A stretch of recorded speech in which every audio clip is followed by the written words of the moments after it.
Muchísimas gracias por tan hermosa interpretación. Un buen comienzo para nuestra presentación en el estudio de las profecías en esta noche. Un saludo muy cordial. Y quiero decirle que esas palabras en las que ustedes expresan el aprecio están un poco exageradas. Yo no me veo reflejado en algunas de esas declaraciones, pero se las agradezco de todo corazón.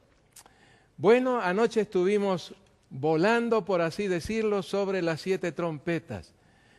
Pasamos como si fuera una exhalación sobre ellas, pero aquellos que experimentaron las 7 trompetas como castigo de Dios, no las sintieron en esa forma. De estas trompetas hay mucho para decir. Y yo me imagino que como la explicación fue tan corta, tan superficial, algunos pueden haber quedado con la idea de que quién sabe si esa interpretación es la correcta. Pero déjenme decirles que tenemos detrás la colaboración, el esfuerzo, el estudio de muchos hombres de Dios, especialmente desde la Reforma en adelante, que captaron, dirigidos por el Espíritu de Dios, perfectamente el significado de estas profecías. A quien vemos en la pantalla ahora es a Alarico, el jefe de los godos en la primera trompeta, el hombre que humilló a Roma hasta el polvo. Seguimos avanzando con la segunda trompeta, la trompeta de Genserico, el jefe de los vándalos, el que destruyó totalmente el poderío romano en el mar. Roma realmente dominaba el mar Mediterráneo, pero con la actuación de estos hombres, Genserico y los vándalos, terminó el poder que había caracterizado a Roma. Con la tercera trompeta tenemos a los hunos, y por allí les estoy presentando una instantánea de Atila, el jefe de los hunos.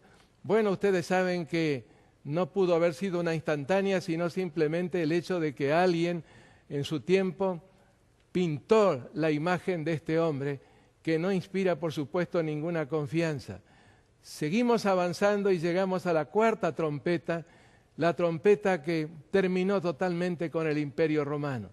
Cayó estrepitosamente en el año 476. Las 2 trompetas siguientes, interesantísimas como lo son, de largo contenido en su explicación, 12 versículos para la quinta trompeta y nada menos que 9 versículos para la segunda, es realmente una descripción fascinante. ¿Cómo fue que surgió el poderío musulmán, el Islam?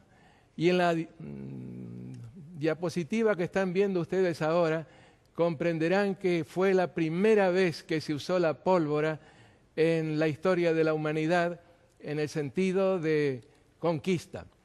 Sí, se le acercó al sultán turco que estaba con sus tropas rodeando a Constantinopla, un hombre de Hungría, probablemente un descendiente de los hunos, y le traía un caño. Y le preguntó Murad II, ¿para qué es este caño? Y el húngaro le explicó, este es un cañón que yo he inventado.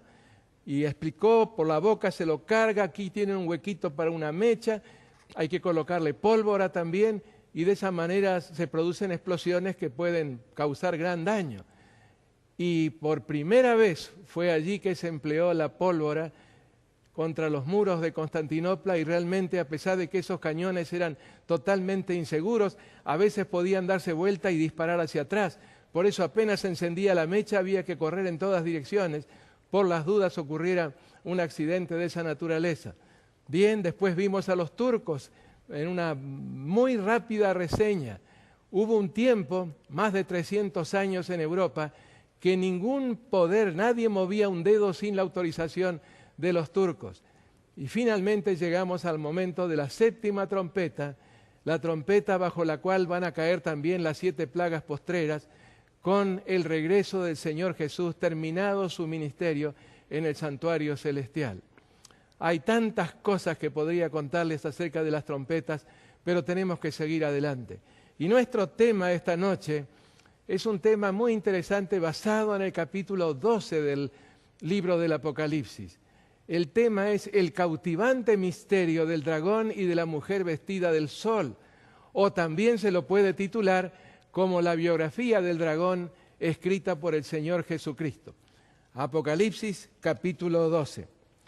En ese capítulo aparece un resumen biográfico por demás interesante en 6 escenas distintas.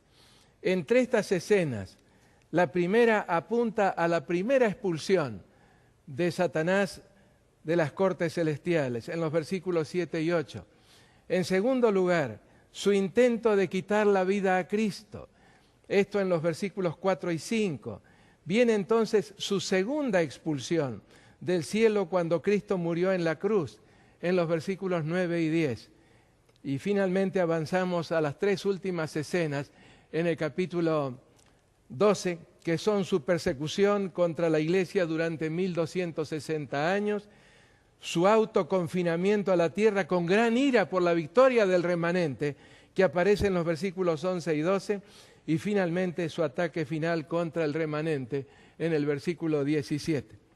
Bueno, sin más preámbulo, vamos a pasar ahora al montaje del escenario, los personajes de la acción, quienes fueron la mujer y el dragón. ¿Cuál es la descripción de la mujer?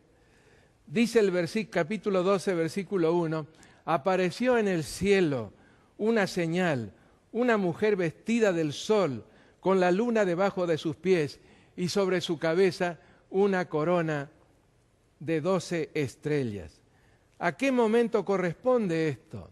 A la transición entre los 2 testamentos, porque estar parada sobre la luna está indicando todo el contenido anticipatorio, preparatorio para la venida del Señor Jesús en el Antiguo Testamento.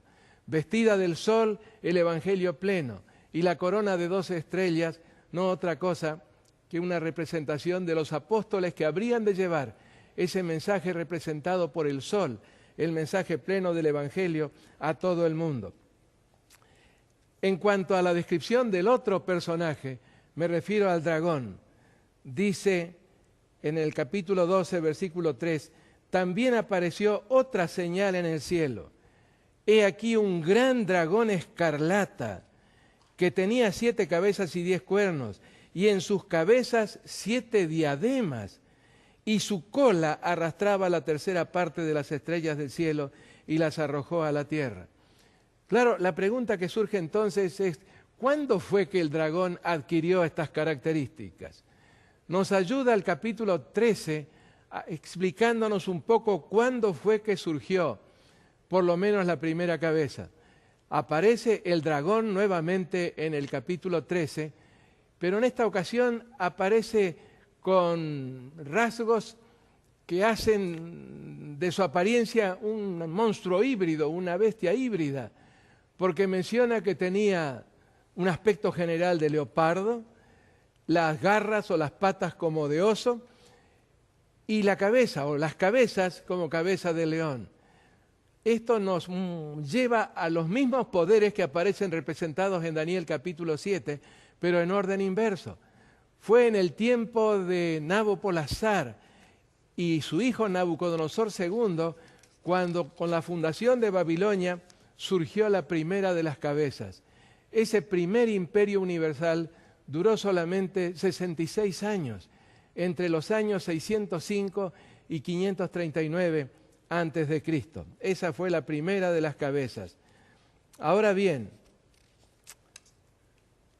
las cabezas a partir de la quinta, según nos menciona el capítulo 13, el versículo 1, se vuelven blasfemas. ¿Qué es una blasfemia? Es la actitud o la pretensión de un ser creado de poseer atributos divinos, prerrogativas divinas. ¿Cuáles habrían de ser esas blasfemias? Las describen otros pasajes de las Escrituras, pero evidente corresponden solamente a una iglesia. Por ejemplo, la facultad de perdonar pecados. Desde 1215 apareció esta facultad en la iglesia a la cual se está describiendo. La pretensión de infalibilidad desde el año 1870. La osadía de modificar la ley de Dios. La beatificación y la canonización de muertos y muchos, no solamente unos pocos, que se pretende son intercesores allí en las mansiones eternas en favor de los fieles aquí en la tierra. No se sabe a ciencia cierta cuántos son los que han sido beatificados y canonizados. Hay estimaciones que van entre 10.000 y 68.300. Bueno, la adición a la Biblia de libros no inspirados. ¿Qué más? La venta de favores divinos, especialmente indulgencias, desde el año 1300. Y sobre todo, la falsificación de la obra intercesora de Cristo en el santuario celestial. Es decir, la sustitución del continuo o la continuidad de Cristo, que es la forma en que se refiere a ese ministerio intercesor que comenzó con su muerte en la cruz y sigue en el santuario celestial. Y muchísimos etcétera más que podríamos añadir a esta lista de blasfemias. Bueno, comienza la acción. Ahora ya tenemos los personajes, hemos definido algunas características, comienza la acción y la primera escena es la expulsión original del dragón. Dice el texto en el verso 7 y 8, después hubo una gran batalla en el cielo. Miguel y sus ángeles luchaban contra el dragón, y luchaban el dragón y sus ángeles, pero no prevalecieron, ni se halló ya lugar para ellos en el cielo. La segunda escena comienza unos 4.000 años más tarde. Es el intento de quitarle la vida al niño de Belén. Nos dice el texto que la mujer estaba para dar a luz, es decir, a fines del siglo I antes de Cristo, en tiempos del Imperio Romano. Y de la mujer nos dice el versículo 2 que estaba encinta, clamando con dolores de parto en la angustia del alumbramiento. Y en la escena aparece ahora el dragón. Se paró frente a la mujer que estaba para dar a luz a fin de devorar a su hijo tan pronto como naciese, según el verso 4. Pero no resultó exitoso su intento, porque dice el verso 5, y ella dio a luz a un hijo varón que regirá con vara de hierro a todas las naciones, y su hijo fue arrebatado para Dios y para su trono. Ahora repasando las dos primeras escenas biográficas del dragón. La primera, en los versos 7 y 8, nos habla algo acerca de la prehistoria del pecado. Muy poco sabemos de la prehistoria del pecado, salvo a través de Isaías 14 y Ezequiel 28. Estas escenas ocurrieron hace unos 6.000 años atrás.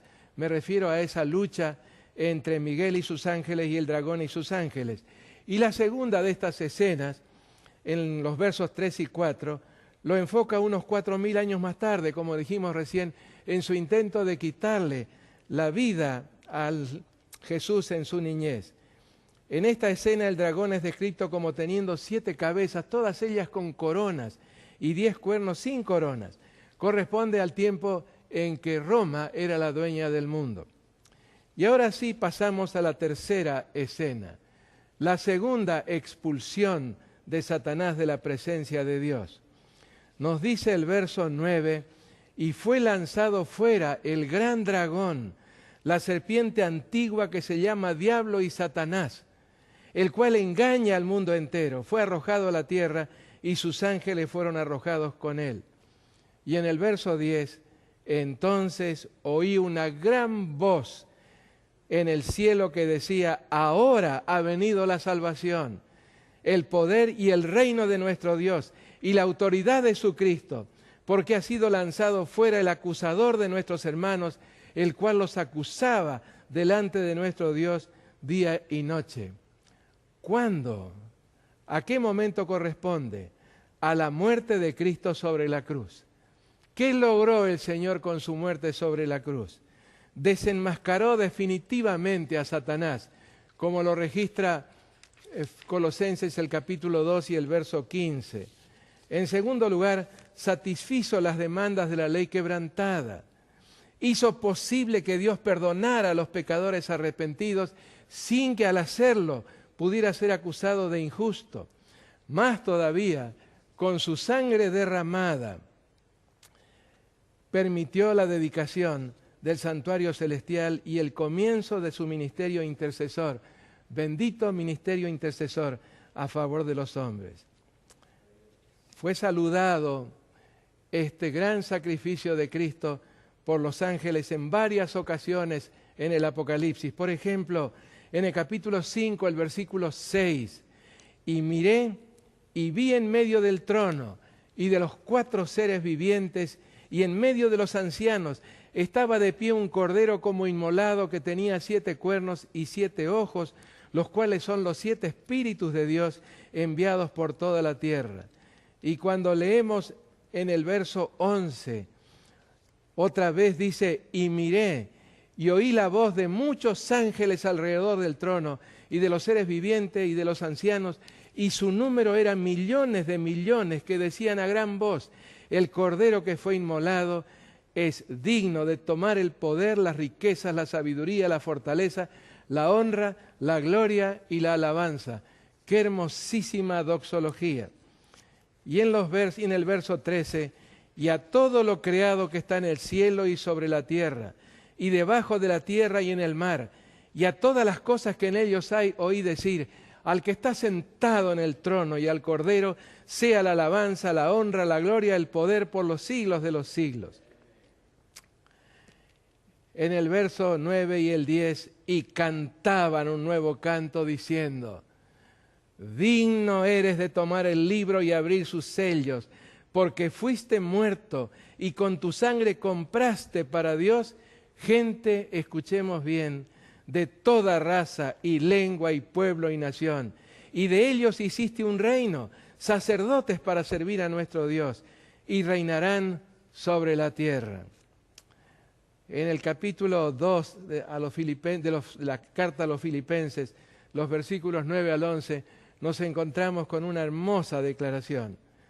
Por lo cual Dios también le exaltó hasta lo sumo y le dio un nombre que es sobre todo nombre, para que en el nombre de Jesús se doble toda rodilla de los que están en los cielos y en la tierra y debajo de la tierra, y toda lengua confiese que Jesucristo es el Señor, para gloria de Dios. Escribió Elena de White con toda justeza lo que vamos a leer dentro de un momento. Pero la tercera escena ocurrió cuando Cristo murió sobre la cruz. Y allí en Lucas 10, 17 y 18 se nos dice, volvieron los 70 con gozo, diciendo, Señor, aún los demonios se nos sujetan en tu nombre. Y él les dijo, yo veía a Satanás caer del cielo como un rayo. Lucas 10, 17 y 18. Y entonces la proclamación en Apocalipsis 12, 10. Entonces oí una gran voz en el cielo que decía, ahora ha venido la salvación y el reino de nuestro Dios y la autoridad de su Cristo, porque ha sido lanzado fuera el acusador de nuestros hermanos que los acusaba delante de nuestro Dios día y noche. Mencioné hace un momento una declaración de Elena de White, muy hermosa y muy certera en lo que dice. Deseado de todas las gentes, página 578, únicamente por la muerte de Cristo podía ser derribado el reino de Satanás. Y entonces en la página 706, Cristo no entregó su vida hasta que hubo cumplido la obra que había venido a hacer.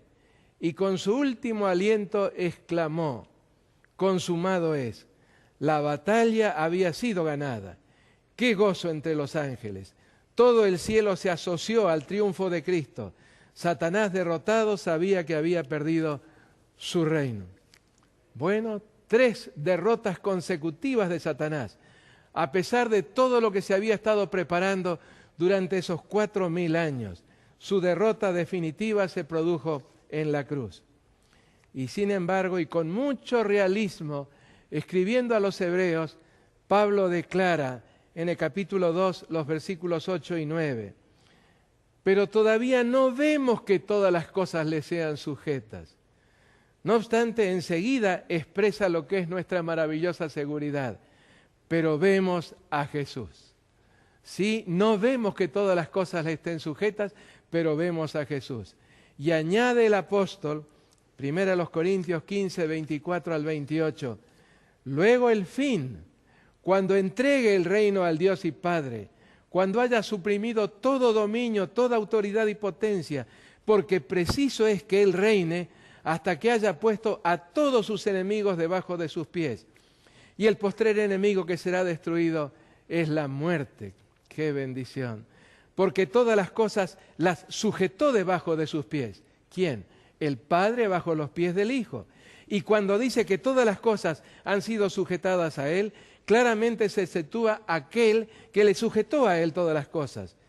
Pero luego que todas las cosas le estén sujetas, entonces también el Hijo mismo se sujetará al que le sujetó a Él todas las cosas, para que Dios sea uno y en todos.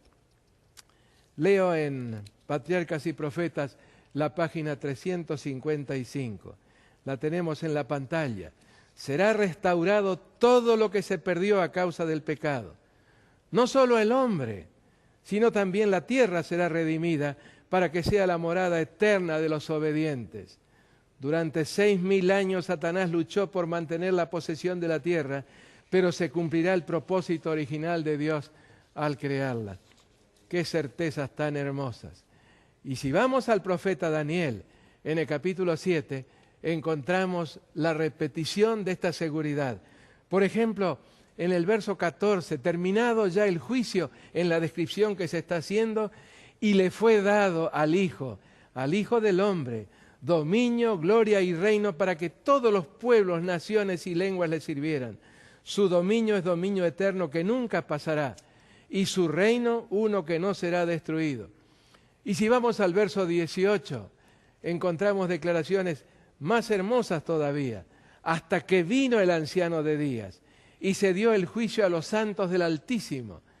Y llegó el tiempo, y los santos recibieron el reino. Capítulo 7 de Daniel, el verso 22. En los versos 26 y 27, vamos a leerlos. Daniel capítulo 7, los versos 26 y 27. A veces pasamos por alto algo que es de extrema importancia en estos pasajes. Voy a leer primeramente el verso 25. Y hablará palabras contra el Altísimo. Está hablando del símbolo del cuerno pequeño. Y a los santos del Altísimo quebrantará. Y pensará en cambiar los tiempos y la ley. El arameo es mucho más fuerte. Aquí no dice solamente pensar, sino que se empeñará al máximo por cambiar los tiempos y la ley. Es decir, el elemento tiempos en la ley de Dios, que solamente se encuentra en un mandamiento, en el cuarto mandamiento. Y serán entregados en su mano hasta tiempo y tiempos y medio tiempo. Pero miren cómo sigue. Pero se sentará el juez. Y le quitarán su dominio para que sea destruido y arruinado hasta el fin. ¿Qué nos está diciendo este pasaje? Que cuando el juicio investigador, ese juicio evaluador de los caracteres humanos, estuviera llegando a su conclusión, este poder, representado por el cuerno pequeño, alcanzaría dominio mundial. Y realmente estamos viviendo en los momentos anticipados en este pasaje. Porque vuelvo a leer el versículo 26, se sentará el juez y le quitarán su dominio para que sea destruido y arruinado hasta el fin. Y miren la dimensión del dominio que alcanzará este poder apóstata, el cuerno pequeño, en el verso 27. Y que el reino y el dominio y la majestad de los reinos debajo de todo el cielo, hasta ahí habrá de llegar el poder de este sistema que se opone a Dios. Y que el reino y el dominio y la majestad de los reinos debajo de todo el cielo sea dado al pueblo de los santos del Altísimo, cuyo reino es reino eterno y todos los dominios le obedecerán. Qué hermosa certeza. Y ahora pasamos a la cuarta escena de la biografía que estamos trazando del dragón en el capítulo 12 del Apocalipsis. La cuarta escena de la biografía se extendió entre los años 538 y 1798. La gráfica que ustedes tienen delante de sí les ilustra acerca de este período y todo lo que ocurrió al comienzo y al final del mismo. Y leo ahora en Apocalipsis 12, 6 y 13 al 16. Y la mujer huyó al desierto, donde tiene lugar preparado por Dios para que allí la sustenten por 1260 días. Y en los versículos 13 al 16, Apocalipsis capítulo 12, los versículos 13 al 16, nos encontramos con esta descripción. Y cuando vio el dragón que había sido arrojado a la tierra, persiguió a la mujer que había dado luz al hijo varón. Esto, por supuesto, corresponde a la tercera escena, que es cuando pierde su dominio sobre la tierra y un nuevo representante de este planeta nos representa delante de Dios, Cristo Jesús. Cuando vio el dragón que había sido arrojado a la tierra, persiguió a la mujer que había dado luz al hijo varón. Y se le dieron a la mujer las dos alas de la gran águila, para que volase de delante de la serpiente al desierto, a su lugar, donde es sustentada por un tiempo y tiempos y la mitad de un tiempo. ¿Sí? Montañas, lugares desérticos, bosques, sirvieron de refugio a la iglesia durante este terrible periodo del tiempo, tiempos y la mitad de un tiempo, o 1260 años. Y fíjense lo que ocurrió ahora en el versículo 15. Y la serpiente arrojó de su boca tras la mujer agua como un río para que fuese arrastrada por el río. Pero ocurrió algo. ¿Qué ocurrió? Pero la tierra ayudó a la mujer, pues la tierra abrió su boca y tragó el río que el dragón había echado de su boca. ¿Cómo fue que ocurrieron las cosas para que tal cosa se produjera? Sí, fueron 1260 años de gran persecución. Satanás muy cerca de la victoria que tanto anhelaba, pero fue derrotado otra vez. ¿Y por qué fue derrotado? Su derrota se debió a que la tierra ayudó a la mujer. ¿Cómo lo hizo? Abrió su boca y tragó el río que el dragón había echado de su boca. ¿Cómo hizo la tierra para absorber ese río? Hay algunos hechos destacables que nos permiten comprender cómo se dieron las cosas.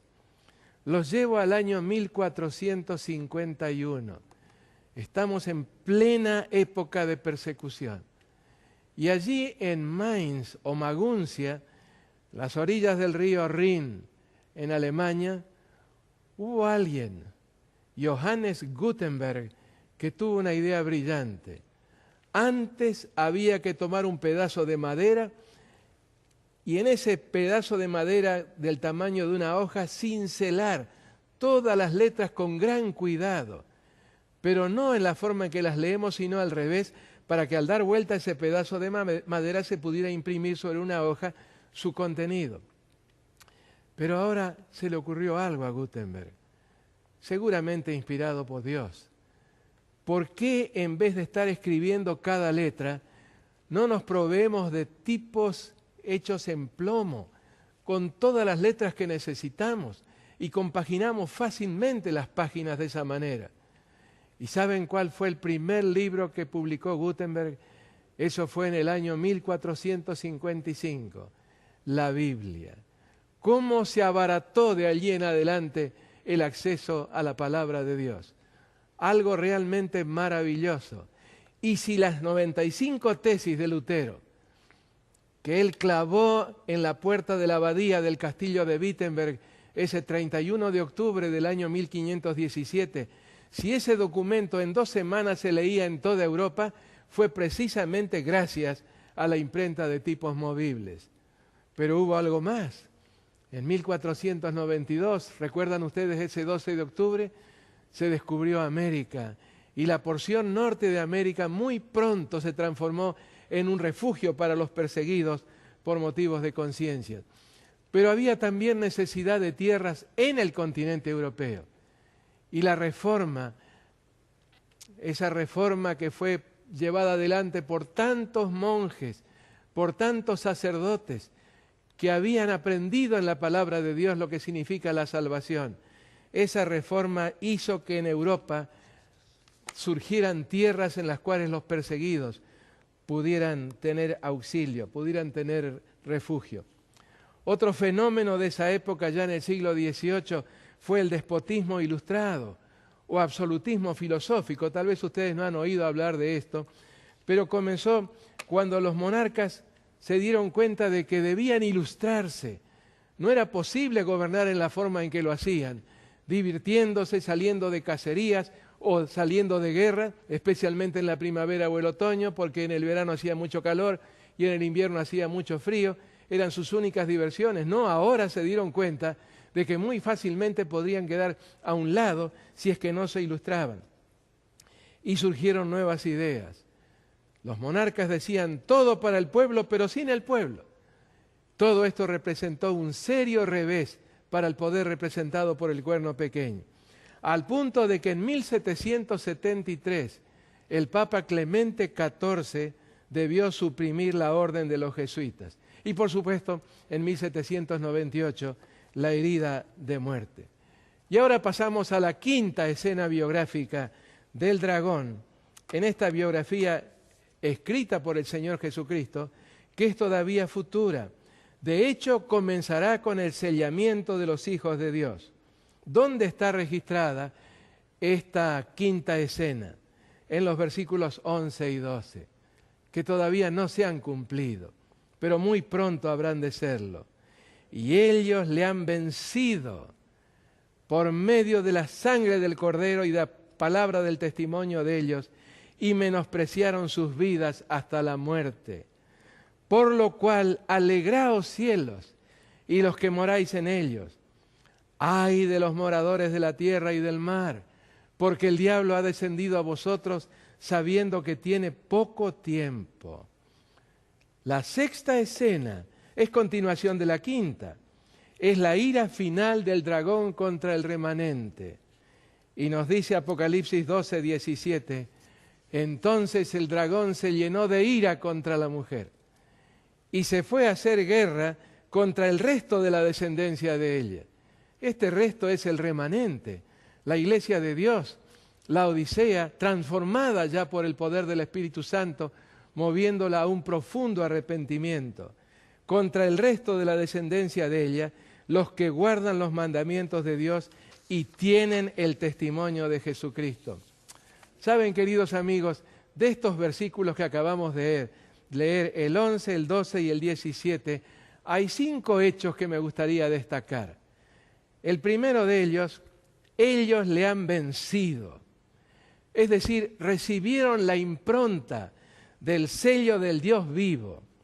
Escribió Elena de White, el sellamiento es una promesa de parte de Dios de perfecta seguridad para sus escogidos.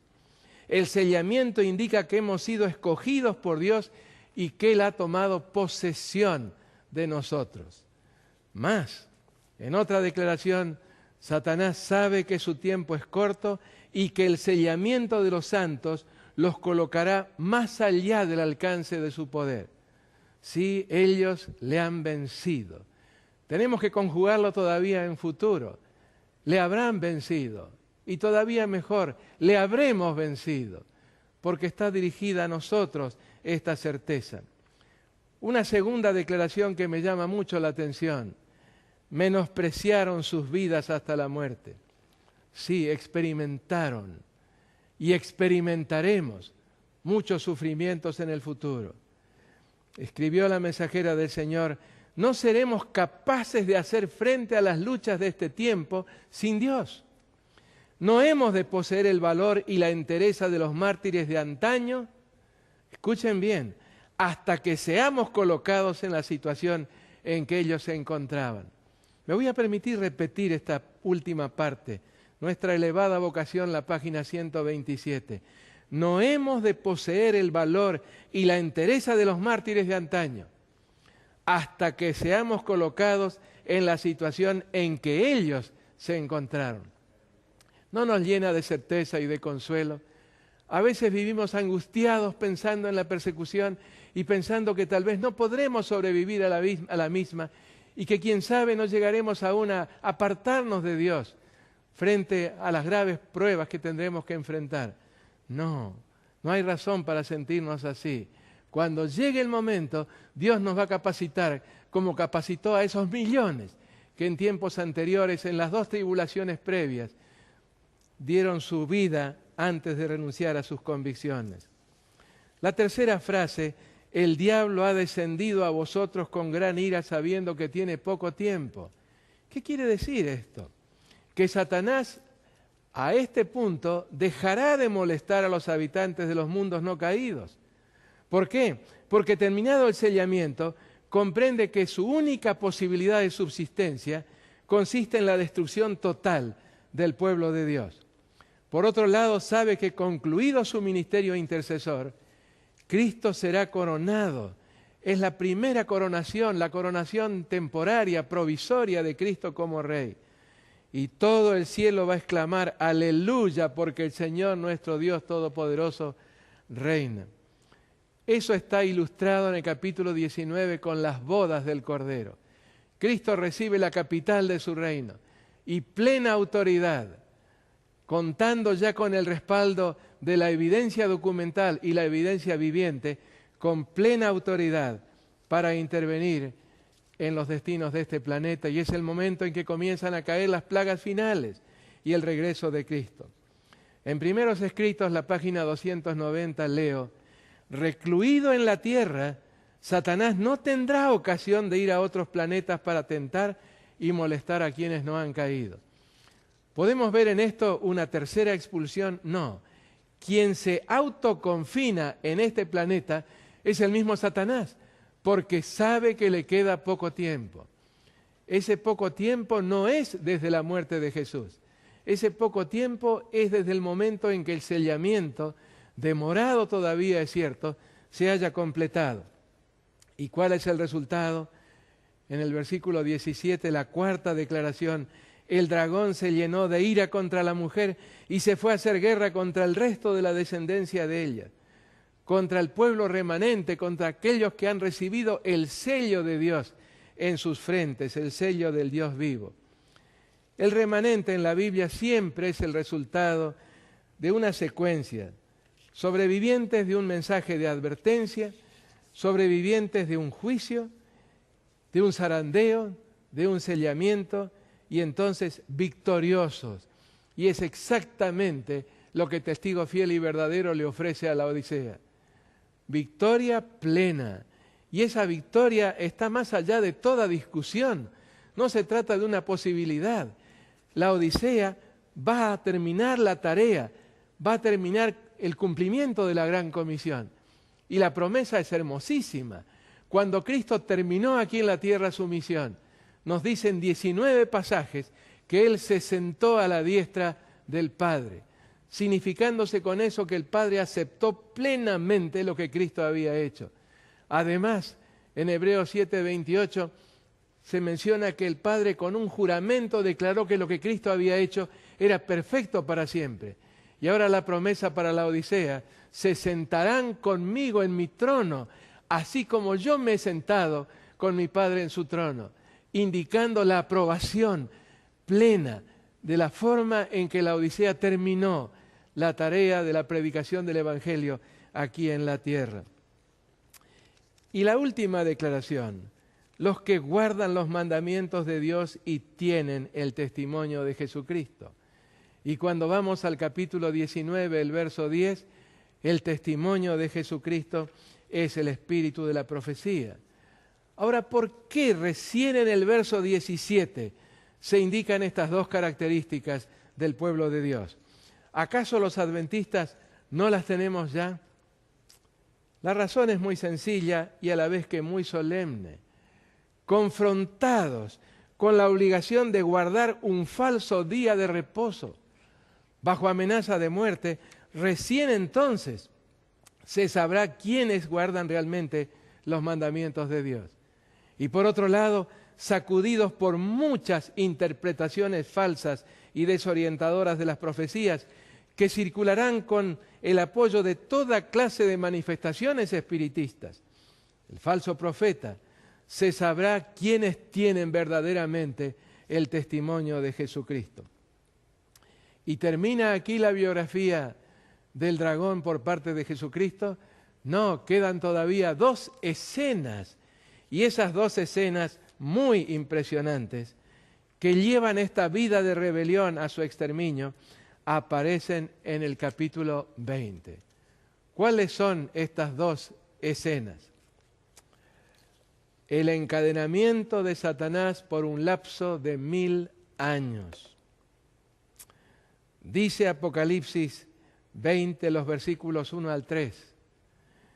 Vi a un ángel que descendía del cielo con la llave del abismo y una gran cadena en la mano, y prendió al dragón, la serpiente antigua, que es el diablo y Satanás, y lo ató por 1000 años, y lo arrojó al abismo, y lo encerró y puso su sello sobre él, para que no engañase más a las naciones, hasta que fuesen cumplidos 1000 años, y después de esto debe ser desatado por un poco de tiempo.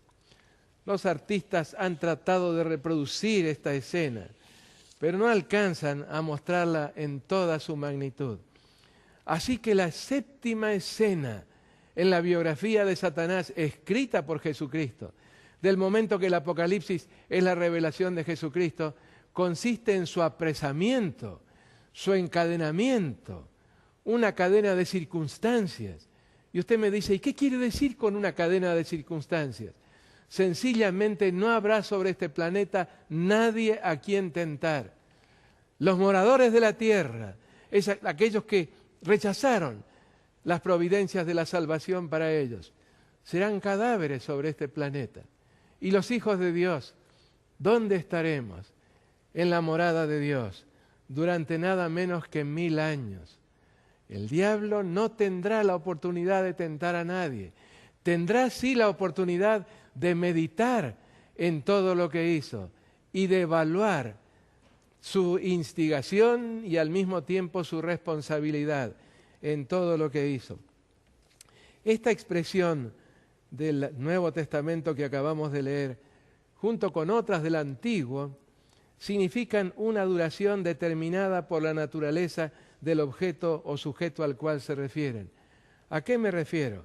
A esa frase final en el versículo 10, donde dice, y el diablo que los engañaba fue lanzado en el lago de fuego y azufre, donde estaban la bestia y el falso profeta. ¿Desde cuándo estaban allí? Desde el comienzo del milenio. Y serán atormentados día y noche por los siglos de los siglos. Tal vez recordarán que contestando una pregunta anoche hicimos notar que esa duración depende de la naturaleza del objeto al cual se le aplica el fuego en este caso. Mientras haya algo para arder, ese fuego va a durar, después se va a apagar definitivamente. Así lo dice Malaquías en su profecía en el capítulo 4. ¿Por qué aquí viene el día ardiente como un horno? Y todos los soberbios y todos los que hacen maldad serán estopa. Aquel día que vendrá los abrazará, ha dicho Jehová de los ejércitos, y no les dejará ni raíz ni rama. Y el verso 3, hollaréis a los malos, los cuales serán ceniza bajo las plantas de vuestros pies, en el día que yo actúe, ha dicho Jehová de los ejércitos. Me permito citar una declaración de las muchas al respecto de Elena de White, que tan bien describe lo que habrá de ocurrir. Nuevamente mi atención fue dirigida hacia la tierra. Los impíos habían sido destruidos y sus cadáveres yacían por el suelo. La ira de Dios se había derramado sobre los habitantes de la tierra mediante las 7 plagas postreras, que les habían hecho morderse la lengua de dolor y maldecir a Dios. Los falsos pastores habían sido el objeto especial de la ira de Dios. Aún estando en pie se habían consumido sus ojos en sus órbitas y sus lenguas en sus bocas. Estas son palabras de Zacarías que están parafraseadas. Después de ser librados los santos por la voz de Dios, los impíos se volvieron unos contra otros. La tierra parecía inundada de sangre y cubierta de cadáveres de uno a otro con fin. Por 1000 años, Satanás contemplará el triste fruto de toda su obra, toda la destrucción, todo el dolor, el fracaso de su acción empedernida.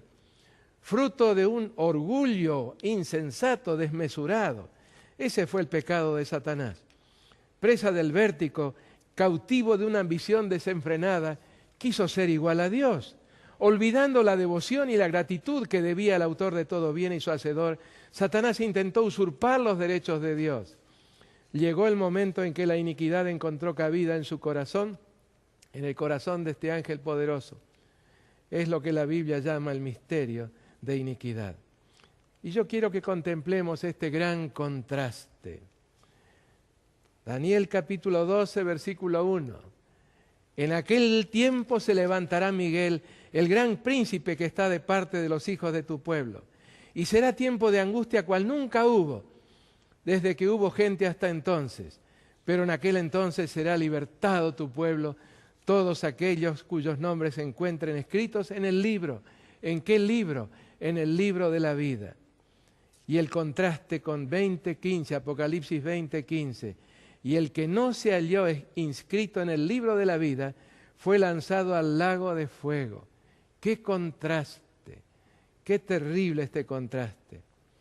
Y a medida que los años de la eternidad transcurran, son las últimas palabras de ese libro maravilloso, El conflicto de los siglos, traerán consigo revelaciones más ricas y aún más gloriosas respecto de Dios y de Cristo.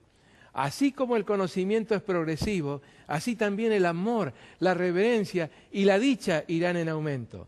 Cuanto más sepan los hombres acerca de Dios, tanto más admirarán su carácter. A medida que Jesús les descubra la riqueza de la redención y los hechos asombrosos del gran conflicto con Satanás, los corazones de los redimidos se estremecerán con gratitud siempre más ferviente y con arrebatadora alegría tocarán sus arpas de oro y miríadas y millares de voces se unirán para engrosar el potente coro. Y cita entonces Apocalipsis 5:13, y a toda cosa creada que está en el cielo y sobre la tierra y debajo de la tierra, y a todas las cosas que hay en ellos, las oí decir, bendición y honra y gloria y dominio al que está sentado sobre el trono y al Cordero por los siglos de los siglos. Y termina así este libro maravilloso. El gran conflicto ha terminado. Casi imposible de imaginarlo. El gran conflicto ha terminado. Ya no hay más pecado ni pecadores. Todo el universo está purificado. La misma pulsación de armonía y de gozo late en toda la creación. De aquel que todo lo creó, manan vida, luz y contentamiento por toda la extensión del espacio infinito. Desde el átomo más imperceptible hasta el mundo más vasto, todas las cosas, animadas e inanimadas, declaran en su belleza sin mácula y en júbilo perfecto que Dios es amor. ¡Qué hermoso! Todo, absolutamente todo, va a unirse en la proclamación, en la alabanza de ese amor que hizo posible el rescate de este planeta secuestrado, de esta única isla perdida, por así decirlo, en el vastísimo universo de Dios. El gran conflicto ha terminado. Ya no hay más pecado ni pecadores. Y ahora contesto una pregunta que seguramente pudo haber surgido en la mente de ustedes, mis queridos amigos. ¿Qué pregunta? ¿Qué razón tuvo el Señor Jesús para presentar una biografía de Satanás en la forma que lo hace o que lo hizo en el capítulo 12 y en el capítulo 20 del Apocalipsis?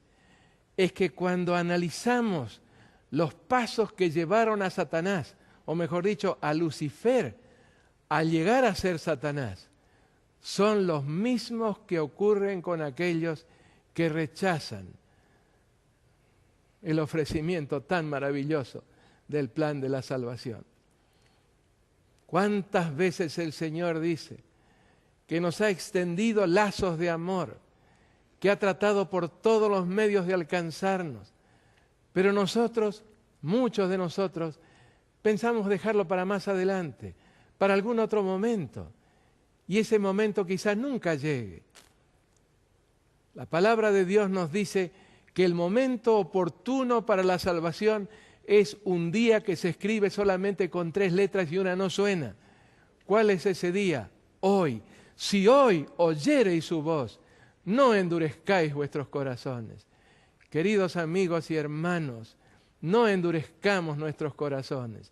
No pudieron entrar tantos de los israelitas que salieron de Egipto rumbo a la tierra prometida, sencillamente por incredulidad, por la dureza de sus corazones. ¿Les parece bien que allí donde ustedes están, y yo desde aquí, nos unamos en una plegaria, que más que una plegaria será un canto de alabanza al Señor por su gran misericordia, por su gran amor? Amado Padre que moras en los cielos, cuánto amor, cuánta misericordia. ¿Cómo diste a tu Hijo para que viniera a morir por nosotros en la cruz? Cuánta condescendencia y cuánta magnanimidad. Y especialmente, Padre, el habernos revelado todas estas profecías, mostrándonos que tienes un plan y que este plan está próximo, este plan de amor, este plan de misericordia está próximo a cumplirse en su plenitud. Ayúdanos a despertar de nuestro sueño. Ayúdanos a abrir nuestros ojos a la realidad que nos rodea. Y Padre querido, a terminar la tarea tan demorada que diste a tu pueblo. ¿Cuánto tiempo hace que podíamos estar ya en las mansiones eternas y todavía estamos aquí? Pero va a llegar un día muy próximo en que esto será una realidad. Y con todos mis hermanos, con todos mis amigos que nos están sintonizando, quiero encontrarme para alabar al Señor Jesús por todos los siglos y a su Padre por todo lo que han hecho por nosotros. Que así sea, en el nombre de Jesús. Amén. Y ahora, mis queridos amigos, les anticipo cuál es el tema que vamos a considerar juntos mañana. Los distintos disfraces con los cuales Satanás actúa, con los cuales engaña. Vamos a encontrar uno de esos disfraces en el capítulo 12 y vamos a encontrar dos de ellos en el capítulo 13. Así que mañana vamos a comenzar con un brevísimo repaso de la descripción del dragón en el capítulo 12, especialmente esa que se encuentra en el versículo 9 y también en el versículo 10. Y después pasaremos a ese monstruo marino, símbolo por supuesto, que se encuentra en el capítulo 13, los versículos 1 al 10 y también en el versículo 18. Y luego veremos también el monstruo terrestre, aquel que habría de surgir con todas las garantías de paz, de libertad, y sin embargo habría de experimentar un cambio muy, muy profundo. Les anticipo que el tema de mañana va a ser un tema apasionante. Les agradezco mucho por sus oraciones. Les agradezco mucho por sus palabras de estímulo. Y créanme, también estoy orando al Señor por todos ustedes, a pesar de que no los veo, pero sé que están allí. Un fuerte abrazo. Amén.